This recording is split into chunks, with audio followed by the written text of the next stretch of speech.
আসসালামু আলাইকুম। শাওলিন কিচেনে সবাইকে স্বাগতম। আশা করি বন্ধুরা ভালো আছেন। শীত তো প্রায় শেষের দিকে, তাই আপনাদের সাথে আজকে আমি শেয়ার করব খিরসা পাটিসাপটা পিঠা। চলুন দেখে নেওয়া যাক এটা আমি কিভাবে তৈরি করে ফেলি। এখানে একটা বাটি নিয়ে বাটির উপর একটা চালনি নিয়ে এর উপর দিয়ে দিচ্ছি 3 কাপ ভেজা চালের গুঁড়া। এখন চালের গুঁড়াটাকে একটু চেলে নিচ্ছি। আমার যেহেতু চালের গুঁড়াটা ডিপ ফ্রিজে ছিল এই জন্য চেলে নিচ্ছি যাতে কোনো লাম্পস না থাকে। এখানে আরও নিয়ে নিচ্ছি 1.5 কাপ ময়দা। ময়দাটাকেও এখন একটু চেলে নিচ্ছি। এর সাথে আরও দিয়ে দিচ্ছি 1 টেবিল চামচ গুঁড়া দুধ, আরও দিয়ে দিচ্ছি 1.5 কাপ চিনি, আরও দিয়ে দিচ্ছি পরিমাণ মতো লবণ। এখন এটাকে একটু ভালোভাবে নেড়েচেড়ে মিক্সড করে নিচ্ছি। এখন এটাকে ব্যাটার তৈরি করার জন্য আমি অল্প অল্প পানি দেব আর হ্যান্ড উইক্সের সাথে এটাকে ভালোভাবে নেড়ে নেব। দেখুন আমার ব্যাটারটার ঘনত্ব এভাবে আসবে। এখানে আমার প্রায় 3 কাপ পরিমাণ পানি লেগেছে। এখন এটাকে ঢাকনা দিয়ে ঢেকে দিচ্ছি।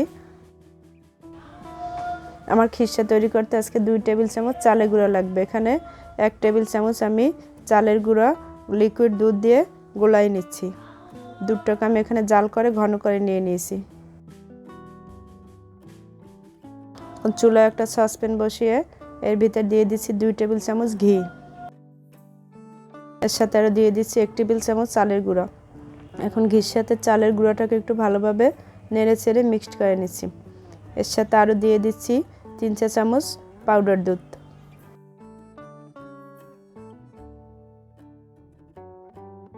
আরও দিয়ে দিচ্ছি 3 চা চামচ চিনি।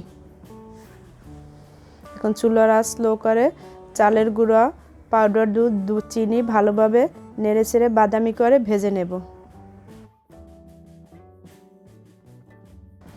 এখন চুলার আঁচ ভাজতে ভাজতে যদি লাল হয়ে যায় প্রয়োজনে ফ্রাই প্যানটা চুলা থেকে হাতের উপর উঠিয়ে নিয়ে নিতে হবে। তারপর এর সাথে দিয়ে দিচ্ছি জাল করে রাখা লিকুইড ঘন দুধ। নেড়ে চেড়ে মিক্সড করে নিচ্ছি।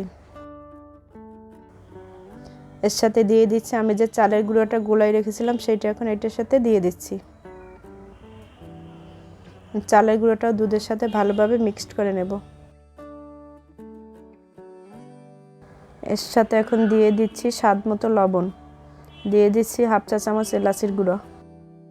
নেড়ে চেড়ে মিক্সড করে নিচ্ছি। এর সাথে এখন দিয়ে দিচ্ছি 1 কাপ পরিমাণ খেজুরের গুড়। এটাকে আমি জাল করে নিয়েছি। এখন নেড়ে চেড়ে মিক্সড করে নিচ্ছি আর বলক তুলে নিচ্ছি। দেখুন আমার খিরসাটা প্রায় রেডি। এটার ঘনত্ব এভাবে হবে।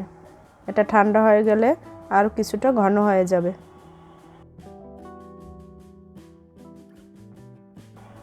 এখন চুলাটা বন্ধ করে দিচ্ছি আর চলে যাচ্ছি পিঠা ভাজার জন্য। চুলায় একটা ফ্রাই প্যান বসিয়ে সামান্য পরিমাণ ঘি ব্রাশ করে নিয়ে নিচ্ছি।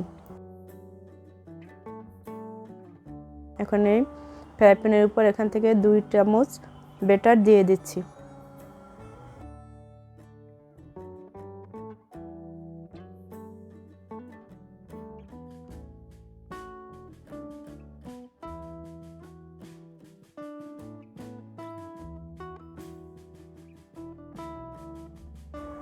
এখন ঢাকনা দিয়ে ঢেকে রেখে দিচ্ছি 1 মিনিট।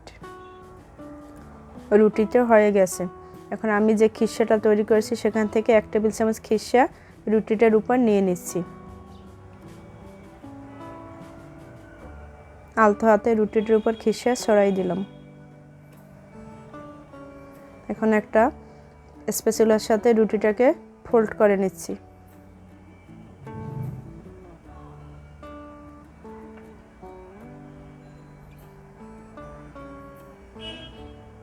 এখন এভাবে রেখে দেব 1 মিনিট।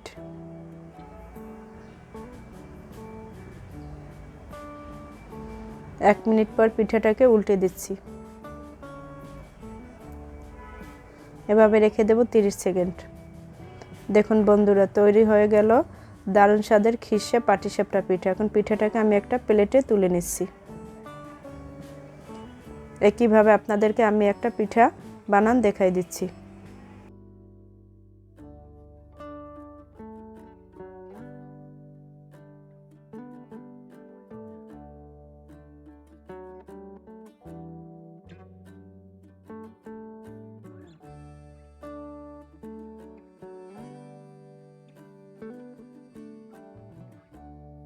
একইভাবে বাকি পিঠাগুলোকেও আমি ভেজে নেব। দেখুন বন্ধুরা, আমি সব পিঠাগুলো ভেজে একটা প্লেটে নিয়ে নিচ্ছি। এটা দেখতে যেমন আকর্ষণীয়, খেতেও কিন্তু বেশ মজা, ভিতরটা কিন্তু অনেকটা ক্রিম হয়েছে। আপনাদের যদি এই খিরসা পাটিসাপটা রেসিপিটি ভালো লেগে থাকে অবশ্যই লাইক, কমেন্ট, শেয়ার করবেন এবং আমার চ্যানেলকে সাবস্ক্রাইব করে বেল আইকনটি বাজিয়ে রাখবেন যাতে নতুন ভিডিও পেতে পারেন। সবাই ভালো থাকবেন, সুস্থ থাকবেন। আল্লাহ হাফেজ।